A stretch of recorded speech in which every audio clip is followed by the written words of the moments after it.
ಪರಿಶೋಧಕ explorer Seema Kong ನನ್ನು ಶ್ರೀಮಂತ ಥಾಯ್ ಉದ್ಯಮಿಯೊಬ್ಬರು ಬ್ಲಾಕ್ ಮೇಲ್ ಮಾಡಿದ್ದಾರೆ. ಸ್ಯಾವೇಜ್ ಪರ್ವತಗಳ ಕೆಳಗೆ 10,000 ಮೀಟರ್ಗಳಷ್ಟು ಸಾಹಸಮಯವಾಗಿ ಗೋಲ್ಡನ್ ಸ್ಪೈಡರ್ ಸಿಟಿಯ ಸ್ಥಳವನ್ನು ಪತ್ತೆ ಹಚ್ಚಲು ಪ್ರಯತ್ನಿಸಿದರು.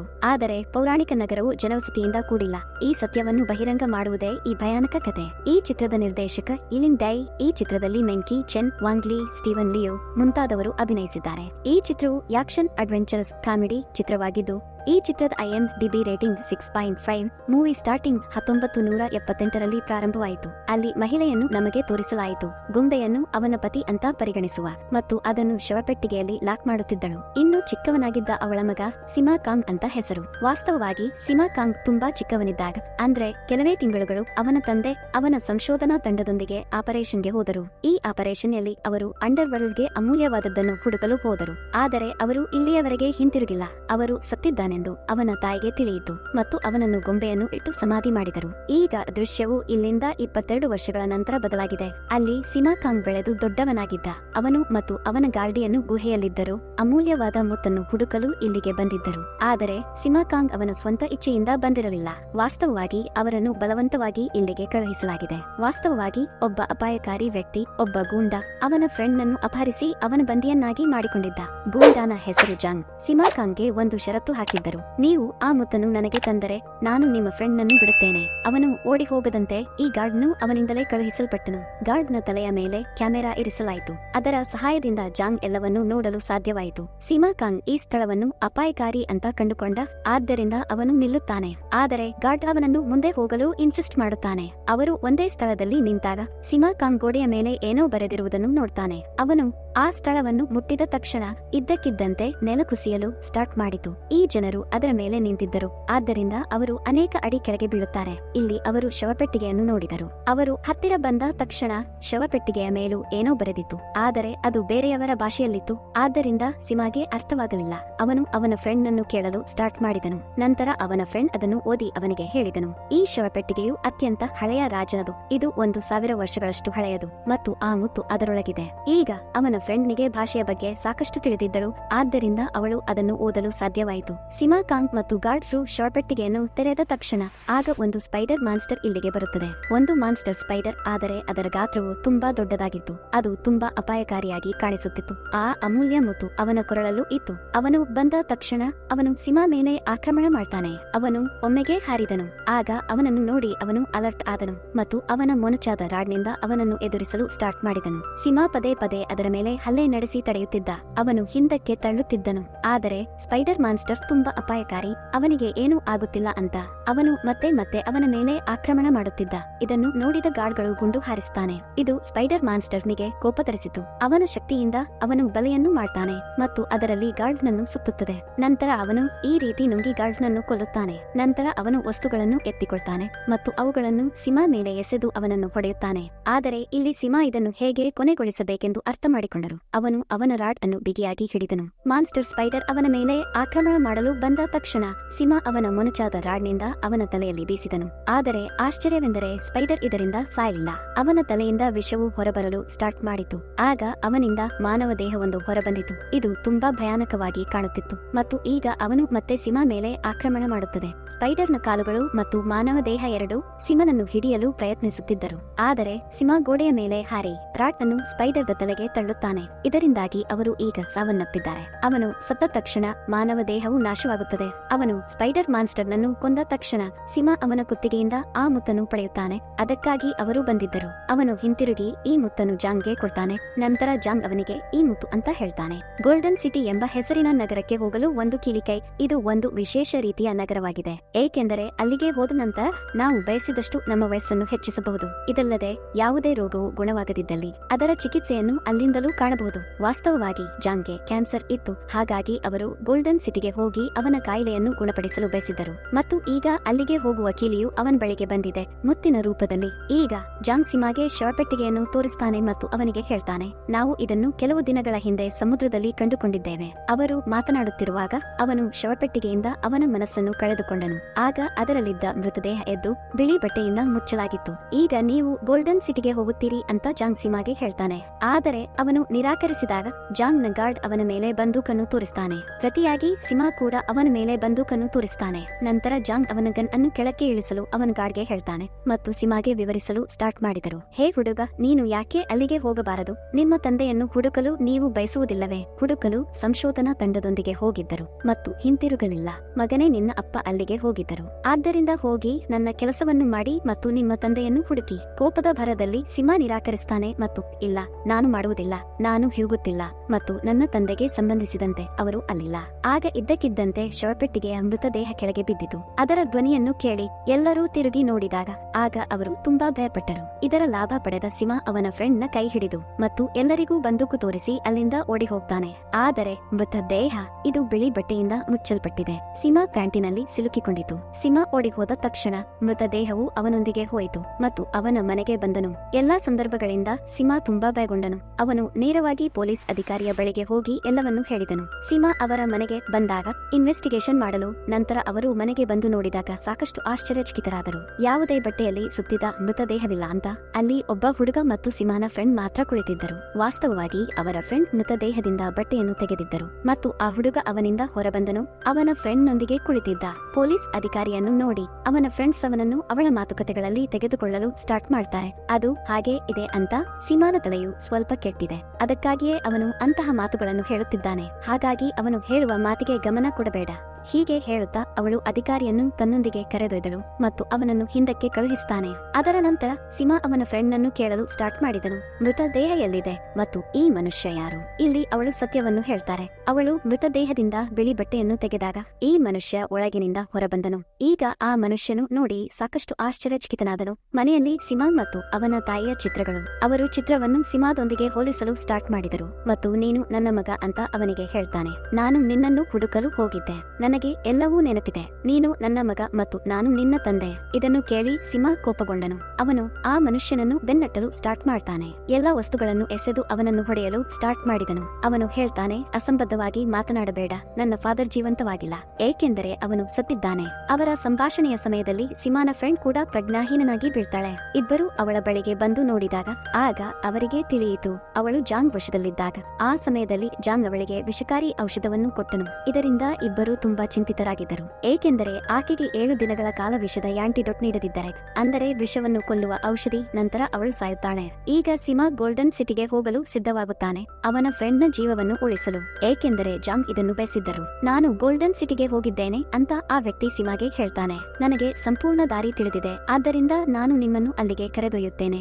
ಅದರ ನಂತರ ನಾವು ಮೂವರನ್ನು ಹಾರುವ ಶಿಪ್ ನಲ್ಲಿ ನೋಡ್ತೇವೆ. ಏಕೆಂದರೆ ಅವರು ಅಂಡರ್ ಗ್ರೌಂಡ್ ಪ್ರಪಂಚಕ್ಕೆ ಹೋಗುತ್ತಿದ್ದರು. ಅಲ್ಲಿ ಗೋಲ್ಡನ್ ಸಿಟಿ ಇದೆ. ಇಲ್ಲಿ ಸಿಮಾನ ಫ್ರೆಂಡ್ ಆ ವ್ಯಕ್ತಿಯನ್ನು ಕೇಳಲು ಸ್ಟಾರ್ಟ್ ಮಾಡಿದಳು. ನೀವು ಶವಪೆಟ್ಟಿಗೆಯಲ್ಲಿ ಹೇಗೆ ಸಿಲುಕಿಕೊಂಡಿದ್ದೀರಿ? ಆದ್ದರಿಂದ ಅವರು 1978ರಲ್ಲಿ ಹೇಳ್ತಾರೆ, ನಾನು ನನ್ನ ಪ್ರೊಫೆಸರ್ ಮತ್ತು ವಿಜ್ಞಾನಿ ತಂಡದೊಂದಿಗೆ ಗೋಲ್ಡನ್ ಸಿಟಿಗೆ ಹೋದೆ. ನಾವು ಹುಡುಕುತ್ತಿರುವಾಗ ದೈತ್ಯ ಸ್ಪೈಡರ್ ಮಾನ್ಸ್ಟರ್ ನಮ್ಮ ಮೇಲೆ ಆಕ್ರಮಣ ಮಾಡಿತು. ಅದರ ಗಾತ್ರ ತುಂಬಾ ದೊಡ್ಡದಾಗಿತ್ತು. ಇದು ದೊಡ್ಡ ಅಪಾಯಕಾರಿ ವೆಬ್ಗಳನ್ನು ಹೊಂದಿತ್ತು. ಅದು ನಮ್ಮನ್ನು ಹಿಡಿಯಲು ಸುತ್ತಲೂ ಹರಡಿತು. ಜಾಲಗಳು ಎಷ್ಟು ಪ್ರಬಲವಾಗಿದ್ದವೆಂದರೆ ಅವುಗಳ ಸಹಾಯದಿಂದ ಇದು ಭಾರವಾದ ವಸ್ತುಗಳನ್ನು ತೆಗೆದುಕೊಳ್ಳಲು ಸಾಧ್ಯವಾಯಿತು. ನಾನು ಅದರ ಜಾಲಗಳನ್ನು ಕತ್ತರಿಸುವಾಗ ದೈತ್ಯ ಸ್ಪೈಡರ್ ನನ್ನ ಮೇಲೆ ಆಕ್ರಮಣ ಮಾಡಿ ದೂರ ಎಸೆದಿತು. ನಾನು ನೇರವಾಗಿ ಶವಪೆಟ್ಟಿಗೆಗೆ ಬಿದ್ದೆ. ಆ ಶವಪೆಟ್ಟಿಗೆಯು ಹಾರಲು ಹೊರಟಿತ್ತು. ಅದರಲ್ಲಿ ಬೆಂಕಿ ಹೊತ್ತಿಕೊಂಡ ತಕ್ಷಣ ಅದು ಅಲ್ಲಿಂದ ಹಾರಿ ಹೋಯಿತು ಮತ್ತು ನಾನು ಇಲ್ಲಿಗೆ ಬಂದೆ. ಅವನು ಈ ಎಲ್ಲಾ ವಿಷಯಗಳನ್ನು ಹುಡುಗಿಗೆ ಹೇಳುತ್ತಿದ್ದಾಗ ಆಗ ಸಿಮಾ ಇಲ್ಲಿಗೆ ಬರುತ್ತಾನೆ. ಅವನು ಆ ಮನುಷ್ಯನ ಮಾತುಗಳನ್ನು ನಂಬಲಿಲ್ಲ. ಕೋಪದಲ್ಲಿ ಅವನು ಕೇಳಲು ಸ್ಟಾರ್ಟ್ ಮಾಡಿದನು, ನೀನು ನನಗೆ ಒಂದು ವಿಷಯ ಹೇಳು. ನೀನು ಅಲ್ಲಿಗೆ ಹೋದಾಗ ನೀವು ಈ ಚಿತ್ರದ ನಿರ್ದೇಶಕರಾಗಿ ಹೋಗಿದ್ದೀರಾ, ಪತ್ತೆದಾರ ಅಥವಾ ಪೊಲೀಸ್ ಅಧಿಕಾರಿಯಾಗಿ ಹೋಗಿದ್ದೀರಾ ಅಂತ ಕೇಳ್ತಾನೆ. ನೀವು ಸ್ಪೈಡರ್ ವೆಬ್ ಕತ್ತರಿಸುತ್ತಿದ್ದೀರಾ ಅಂತ ಕೇಳ್ತಾನೆ. ನಾನು ಸುಳ್ಳು ಹೇಳುತ್ತಿಲ್ಲ ಅಂತ ಅವನು ಅವನಿಗೆ ಹೇಳ್ತಾನೆ. ನೀವು ಇದನ್ನು ಚಲನಚಿತ್ರವೆಂದು ಪರಿಗಣಿಸುತ್ತಿದ್ದೀರಿ, ಆದರೆ ನಾನು ಸತ್ಯವನ್ನು ಹೇಳುತ್ತಿದ್ದೇನೆ. ನಾನು ಇದೆಲ್ಲವನ್ನು ನೋಡಿದ್ದು ಗೋಲ್ಡನ್ ಸಿಟಿದಲ್ಲಿ. ಆಗ ಕಪ್ಪು ಮೋಡಗಳು ಅವರ ಮುಂದೆ ಬಂದವು. ಇದನ್ನು ನೋಡಿದ ಅವರು ಕಳವಳಗೊಂಡರು. ಆದರೆ ಶಿಪ್ ವೇಗವಾಗಿ ಹಾರಿದ ತಕ್ಷಣ ಅವರು ಹೇಗೋ ಅಲ್ಲಿಂದ ಹೊರಬಂದರು. ನಂತರ ಒಂದೊಂದು ಸ್ಥಳಕ್ಕೆ ಬಂದು ಒಬ್ಬೊಬ್ಬರಾಗಿ ನೆಗೆಯುತ್ತವೆ. ಈಗ ಸಿಮಾ ಮತ್ತು ಅವನ ಫ್ರೆಂಡ್ ಅಂಡರ್ ವರ್ಲ್ಡ್ಗೆ ಬಂದಿದ್ದರು. ಆದರೆ ಆ ಒಬ್ಬ ಮನುಷ್ಯ ಬಂದಿರಲಿಲ್ಲ, ಏಕೆಂದರೆ ಅವನ ಅವನ ಬ್ಯಾಗ್ ಮರದ ಮೇಲೆ ಸಿಲುಕಿಕೊಂಡಿತ್ತು ಮತ್ತು ಅವನು ಅಲ್ಲಿ ಮಲಗಿದ್ದನು. ಸಿಮಾ ಅವನಿಗೆ ಹೇಳ್ತಾರೆ, ನಿನ್ನ ಕಡೆ ನೋಡು, ಒಂದು ಹಾವು ಇದೆ. ಆ ವ್ಯಕ್ತಿ ಪಕ್ಕದಲ್ಲಿ ನೋಡಿದ ತಕ್ಷಣ ಅಲ್ಲಿ ನಿಜವಾಗಿಯೂ ಹಾವು ಇತ್ತು. ಅವನು ಪುಟುಕಲು ಮುಂದಾದ ತಕ್ಷಣ ಆ ಮನುಷ್ಯ ತುಂಬಾ ಹೆದರಿ ನೇರವಾಗಿ ಕೆಳಗೆ ಬೀಳ್ತಾನೆ ಮತ್ತು ಈಗ ಅವನು ಅವರ ಬಳಿಗೆ ಬಂದನು. ಅವನು ಮುಂದೆ ಹೋಗುವ ಮೊದಲು ಬಹಳಷ್ಟು ಜನರು ಇಲ್ಲಿಗೆ ಬರ್ತಾರೆ. ಅವರನ್ನು ಅಪಾಯಕಾರಿ ಅಂತ ಪರಿಗಣಿಸುತ್ತಾರೆ ಮತ್ತು ಅವರ ವೆಪನ್ಗಳನ್ನು ಅವರ ಕಡೆಗೆ ತಿರುಗಿಸಿ ಅವರ ದೇಹದ ಮೇಲೆ ಅದೇ ರೀತಿಯ ಗುರುತುಗಳನ್ನು ನೋಡಿ ಇವರು ಬುಡಕಟ್ಟು ಮನುಷ್ಯರು ಅಂತ ಅರ್ಥ ಮಾಡಿಕೊಳ್ಳುತ್ತಾನೆ. ಆ ರಾಜನ ಜನರು ಅವನು ಸತ್ತು 1000 ವರ್ಷಗಳಾಗಿವೆ. ಈ ಜನರು ಇಬ್ಬರ ಮೇಲೂ ಆಕ್ರಮಣ ಮಾಡಲು ಹೊರಟಿದ್ದರು. ಆಗ ಸಿಮಾನ ಫ್ರೆಂಡ್ ಇಲ್ಲಿಗೆ ಬಂದಿದ್ದ.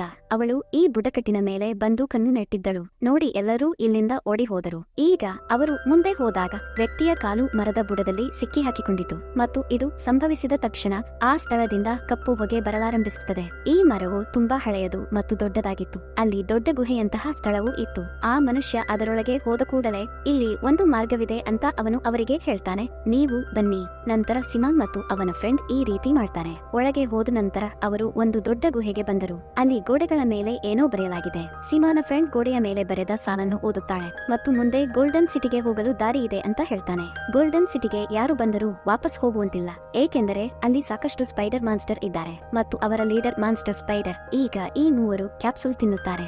ಆದ್ದರಿಂದ ಭೂಗತ ಪರಿಸರದ ಕಾರಣ ಅವರ ದೇಹದ ಮೇಲೆ ಬೀಳುವುದಿಲ್ಲ ಮತ್ತು ಅವರು ಸಾಯುವುದಿಲ್ಲ. ಅವನು ಸ್ವಲ್ಪ ಮುಂದೆ ಹೋದ ತಕ್ಷಣ ಅವರ ಮುಂದೆ ಒಂದು ಬಾಗಿಲು ಬಂದಿತು. ಅದು ತೆರೆದ ತಕ್ಷಣ ಅವರು ಒಳಗೆ ಬಂದಾಗ ಅಲ್ಲಿ ಒಂದು ಪ್ರತಿಮೆ ಬಿದ್ದಿತ್ತು. ಇದು ಪ್ರತಿಮೆಯಲ್ಲ, ಆದರೆ ಬಾಗಿಲು ಅಂತ ಸಿಮಾ ಅವರ ಫ್ರೆಂಡ್ ಹೇಳ್ತಾಳೆ. ನೀವು ಅದರ ಎದೆಯನ್ನು ಮುಟ್ಟಿದಾಗ ಈ ಮಾರ್ಗವು ತೆರೆಯುತ್ತದೆ. ಅವಳ ಮಾತು ಕೇಳಿ ಸಿಮಾ ಹಾಗೆಯೇ ಮಾಡಿದನು. ಅವನು ಅದರ ಎದೆಯನ್ನು ಮುಟ್ಟಿದ ತಕ್ಷಣ ಬಾಗಿಲು ನಿಜವಾಗಿಯೂ ತೆರೆದು ಅವರು ಒಳಗೆ ಬಂದರು. ಇಲ್ಲಿ ನಾವು ಗೆಂಗ್ ಮತ್ತು ಅವನ ಜನರನ್ನು ನೋಡ್ತೇವೆ. ಸಿಮಾವನ್ನು ಹಿಂಬಾಲಿಸುತ್ತಾ ಇಲ್ಲಿಗೆ ಬಂದವರು. ಈಗ ಅವರು ಒಳಗೆ ಬಂದಾಗ ಇನ್ನೊಂದು ಬಾಗಿಲು ಅವರ ಮುಂದೆ ಬಂದಿತು. ಸಿಮಾ ಮುತ್ತು ಇಟ್ಟ ತಕ್ಷಣ ಬಾಗಿಲು ತೆರೆಯಿತು ಮತ್ತು ಈ ಜನರು ಅದರೊಳಗೆ ಬಂದರು. ಆ ಸ್ಥಳವನ್ನು ನೋಡ್ತಾ ಎಲ್ಲರ ಕಣ್ಣುಗಳು ಹಾಗೆಯೇ ಓಪನ್ ಆಗ್ತದೆ, ಏಕೆಂದರೆ ಇಲ್ಲಿ ಸಾಕಷ್ಟು ಸಮಾಧಿಗಳಿದ್ದವು. ಇಲ್ಲಿ ಒಂದೆಡೆ ಏನೋ ಬರೆಯಲಾಗಿದೆ. ಅದನ್ನು ಓದುತ್ತಾ ಸಿಮಾನ ಫ್ರೆಂಡ್ ಹೇಳ್ತಾಳೆ, ಇಲ್ಲಿ ಒಟ್ಟು 9 ಪ್ರತಿಮೆಗಳಿವೆ ಅಂತ 10 ಇರಬೇಕು, ಅಂದರೆ 10ನೇ ಪ್ರತಿಮೆ ಎಲ್ಲೋ ಅಡಗಿದೆ. ಇದನ್ನು ಕೇಳಿದ ಸಿಮಾ ಸ್ಕ್ಯಾನರ್ ಅನ್ನು ಹೊರತೆಗೆದನು. ಇದು ವಸ್ತುಗಳನ್ನು ಹುಡುಕುವ ಡಿವೈಸ್ ಆಗಿದೆ ಮತ್ತು ಈ ಜನರು 10ನೇ ಪ್ರತಿಮೆಯ ಅಡ್ರೆಸ್ ಅನ್ನು ಪಡೆಯುತ್ತಾರೆ. ಇಲ್ಲಿ ಏನಿತ್ತು? ಆ ಮನುಷ್ಯ ಸಮಾಧಿಯ ಬಳಿ ಬರ್ತಾನೆ. ಅದರ ಮೇಲೆ ಒಂದು ಮುಖವಿತ್ತು. ನಾವು ಅವನ ಬಾಯಿಯಲ್ಲಿ ರಕ್ತವನ್ನು ಹಾಕಬೇಕೆಂದು ಆ ಮನುಷ್ಯನು ಅವರಿಗೆ ಹೇಳ್ತಾನೆ. ಯಾಕೆಂದರೆ ಹೀಗೆ ಮಾಡುವುದರಿಂದ ಗೋಲ್ಡನ್ ಸಿಟಿಯ ಬಾಗಿಲು ತೆರೆದುಕೊಳ್ಳುತ್ತದೆ.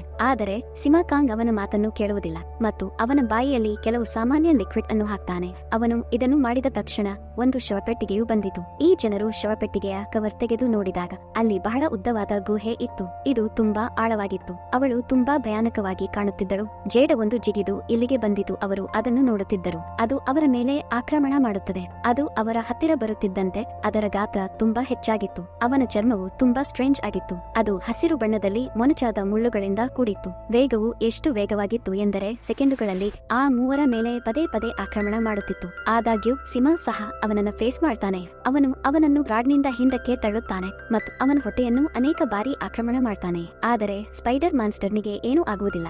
ಈಗ ಆ ಮನುಷ್ಯನು ಇದನ್ನೆಲ್ಲ ನೋಡ್ತಾನೆ ಮತ್ತು ಸಿಮಾಗೆ ಸಹಾಯ ಮಾಡ್ತಾನೆ. ಸಿಮಾ ಅವನ ರಾಡ್ ಅನ್ನು ಸ್ಪೈಡರ್ಗೆ ಹಾಕುತ್ತಾನೆ ಮತ್ತು ಇಬ್ಬರು ಅದರ ಕಾಲುಗಳನ್ನು ಎಳೆಯುತ್ತಾರೆ. ಈಗ ಅವನನ್ನ ಕೊಂದಿದ್ದಾನೆ. ಆದರೆ ಸ್ಪೈಡರ್ ಸತ್ತ ತಕ್ಷಣ ನಾವು ನೋಡ್ತೇವೆ ಇನ್ನೂ ಅನೇಕ ಸ್ಪೈಡರ್ಗಳು ಅವರ ಮೇಲೆ ಆಕ್ರಮಣ ಮಾಡಲು ಇಲ್ಲಿಗೆ ಬರುತ್ತವೆ. ಈ ಮೂವರಿಗೆ ತುಂಬಾ ಭಯವಾಗಿದೆ. ಅವರು ತಕ್ಷಣವೇ ಓಡಿ ಹೋಗ್ತಾರೆ.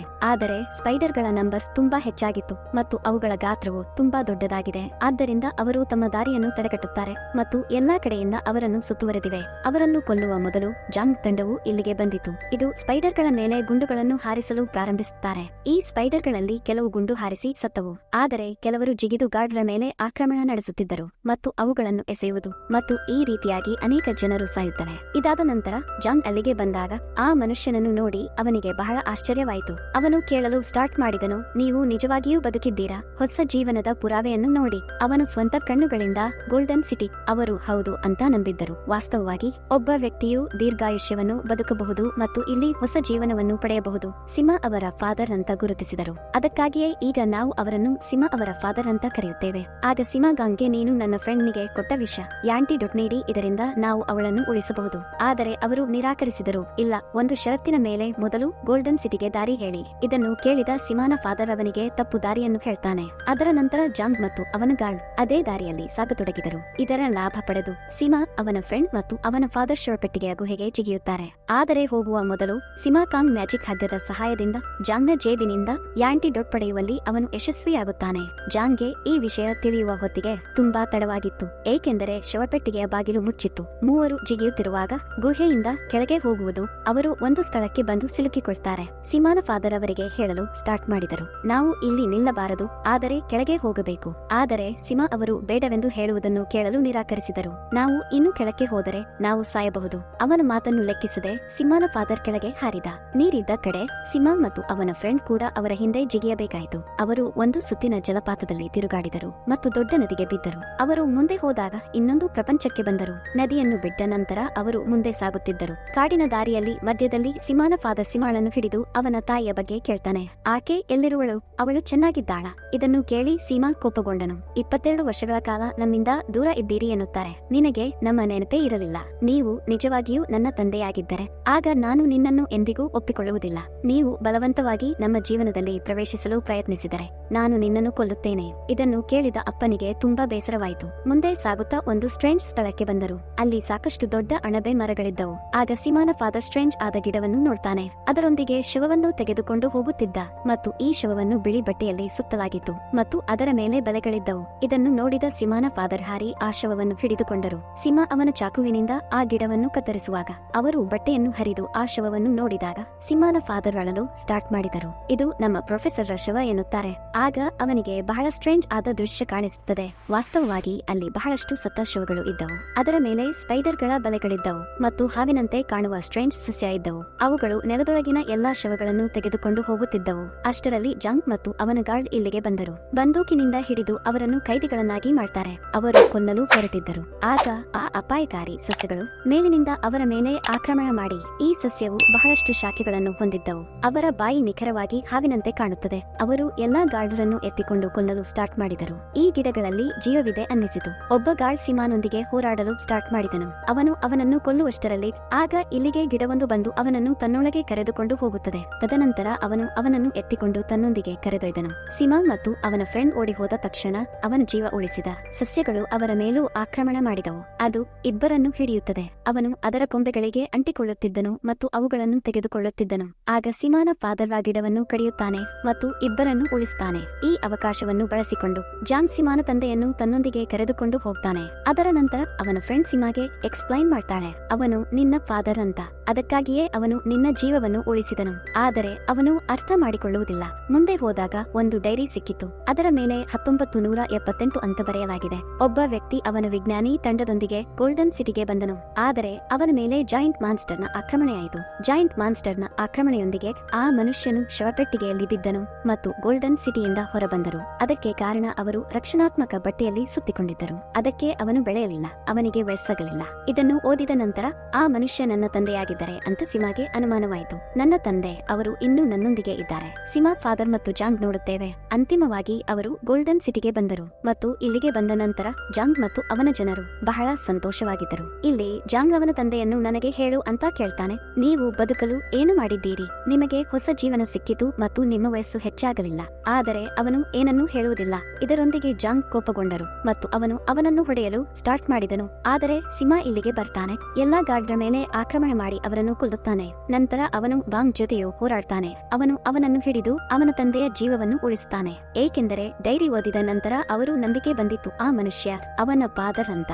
ಆದರೆ ಜಾಂಗ್ ಅವನನ್ನು ಬಿಡಿಸಿಕೊಂಡು ಸಿಮಾನನ್ನು ಹಿಡಿದುಕೊಂಡನು ಮತ್ತು ಅವನನ್ನು ಕತ್ತು ಹಿಸುಕಲು ಸ್ಟಾರ್ಟ್ ಮಾಡಿದನು. ಸಿಮಾ ಸಾಯುವ ಹಂತದಲ್ಲಿದ್ದನು.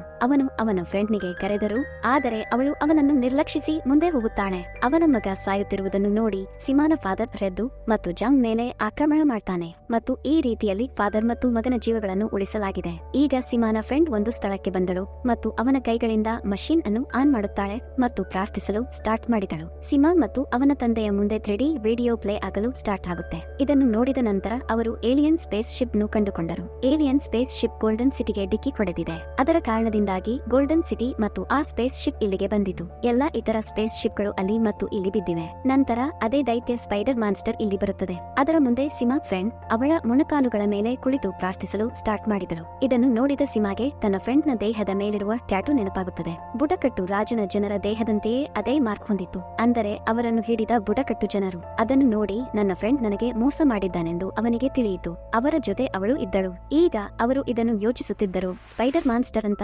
ಆದರೆ ಸ್ಪೈಡರ್ ಮಾನ್ಸ್ಟರ್ ಅವನ ಫ್ರೆಂಡ್ನ ಮೇಲೆ ಆಕ್ರಮಣ ಮಾಡಿ ನುಂಗಿ ಬಿಡುತ್ತದೆ. ಈಗ ಜಾನ್ಗೂ ಪ್ರಜ್ಞೆ ಬಂದಿತು. ಅವನು ಎದ್ದ ತಕ್ಷಣ ಸ್ಪೈಡರ್ ಮಾನ್ಸ್ಟರ್ನು ಅವನ ಮೇಲೆ ಆಕ್ರಮಣ ಮಾಡ್ತಾನೆ ಮತ್ತು ಅವನನ್ನು ಅದರ ಜಾಲದಲ್ಲಿ ಸಿಲುಕಿಸ್ತಾನೆ. ತದನಂತರ ಅವನನ್ನು ತಿನ್ನುತ್ತಾನೆ. ಅದರ ನಂತರ ಅವನು ಸಿಮಾನ ತಂದೆಯ ಹಿಂದೆ ಬೀಳುತ್ತದೆ. ಅವನು ಈ ಕೃತ್ಯವನ್ನು ನಡೆಸುವ ಮೊದಲು ಸಿಮಾ ಅವನೊಂದಿಗೆ ಜಗಳವಾಡಲು ಸ್ಟಾರ್ಟ್ ಮಾಡಿದನು. ಇದರಿಂದ ಅವರ ಫಾದರ್ ದೂರ ಬಿದ್ದರು ಮತ್ತು ದೈತ್ಯ ಸ್ಪೈಡರ್ ಸಹ ಏಲಿಯನ್ ಸ್ಪೇಸ್ ಶಿಪ್ ಅಲ್ಲಿ ಸಿಲುಕಿಕೊಂಡಿತು.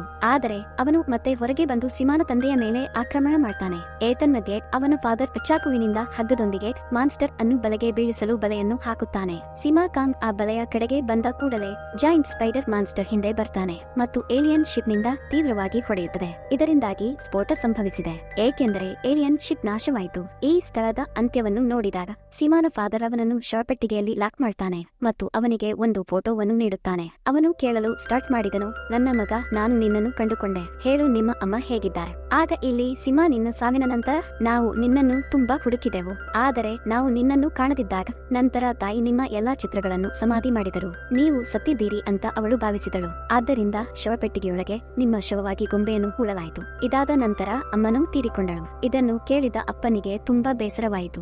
ಆದರೆ ಅವನು ಗೋಲ್ಡನ್ ಸಿಟಿಯ ಕಲೆಕ್ಷನ್ ತೆಗೆದು ಹಾಕ್ತಾನೆ. ಇದರಿಂದಾಗಿ ಶವಪೆಟ್ಟಿಗೆ ಹಾರಿ ಇಲ್ಲಿಂದ ಹೊರಬಂದಿತು. ಸ್ಪೈಡರ್ ಮಾನ್ಸ್ಟರ್ ಅವನ ತಂದೆಯ ಮೇಲೆ ಆಕ್ರಮಣ ಮಾಡಿ ಅವನನ್ನು ಕೊಂದಿದ್ದು. ಅದರ ನಂತರ ಈ ಸ್ಥಳದಲ್ಲಿ ದೊಡ್ಡ ಸ್ಫೋಟ ಸಂಭವಿಸಿದೆ ಮತ್ತು ಎಲ್ಲವೂ ಮುಗಿದ ತಕ್ಷಣ ದೈತ್ಯನು ಸಹ ಕೊಲ್ಲಲ್ಪಟ್ಟನು. ಅದರ ನಂತರ ನಾವು ಶಿಪ್ ಅನ್ನು ನೋಡ್ತೇವೆ. ಅದರಲ್ಲಿ ಒಂದು ಗುಂಪು ಇತ್ತು. ಅವರು ಆಟ ಆಡುತ್ತಿದ್ದರು. ನಂತರ ಅವರು ನೀರಿನಲ್ಲಿ ಶವಪೆಟ್ಟಿಗೆಯನ್ನು ನೋಡ್ತಾರೆ. ಅವರು ಶಿಪ್ನ ಒಳಗೆ ತರ್ತಾರೆ. ಶವಪೆಟ್ಟಿಗೆಯನ್ನು ತೆರೆದಾಗ ಸಿಮಾ ಅದರಿಂದ ಹೊರಬರ್ತಾನೆ. ಸಂಪೂರ್ಣವಾಗಿ ಸುರಕ್ಷಿತರಾಗಿದ್ದರು. ಆದರೆ ಶವಪೆಟ್ಟಿಗೆ ತೆರೆದ ತಕ್ಷಣ ಅವನ ಕಣ್ಣುಗಳು ತೆರೆದವು. ಅವರು ಕೇಳುತ್ತಾರೆ, ಈ ಸಮಯದಲ್ಲಿ ಯಾವ ವರ್ಷ ನಡೆಯುತ್ತಿದೆ? ನಂತರ ಅವರು 2010ರಲ್ಲಿ ನಡೆಯುತ್ತಿದೆ ಅಂತ ಹೇಳ್ತಾರೆ. ಇದರರ್ಥ ಮತ್ತೆ ಕಥೆಯಲ್ಲಿ ಹಲವು ವರ್ಷಗಳು ಕಳೆದಿವೆ ಮತ್ತು ಆ ಸಮಯದಲ್ಲಿ ಸಿಮಾ ಕೂಡ ಶವಪೆಟ್ಟಿಗೆಯೊಳಗೆ ಅವನ ತಂದೆಯಂತೆ ವಾಸಿಸುತ್ತಿದ್ದನು ಮತ್ತು ಅವನ ವಯಸ್ಸು ಹೆಚ್ಚಾಗಲಿಲ್ಲ. ಮತ್ತು ಈ ಚಿತ್ರವು ಇಲ್ಲಿಗೆ ಕೊನೆಗೊಳ್ಳುತ್ತದೆ. ಫ್ರೆಂಡ್ಸ್, ಈ ವಿಡಿಯೋ ನಿಮ್ಗೆ ಇಷ್ಟ ಆಗಿರಬಹುದು ಅಂತ ಅಂದುಕೊಳ್ಳುತ್ತೇನೆ.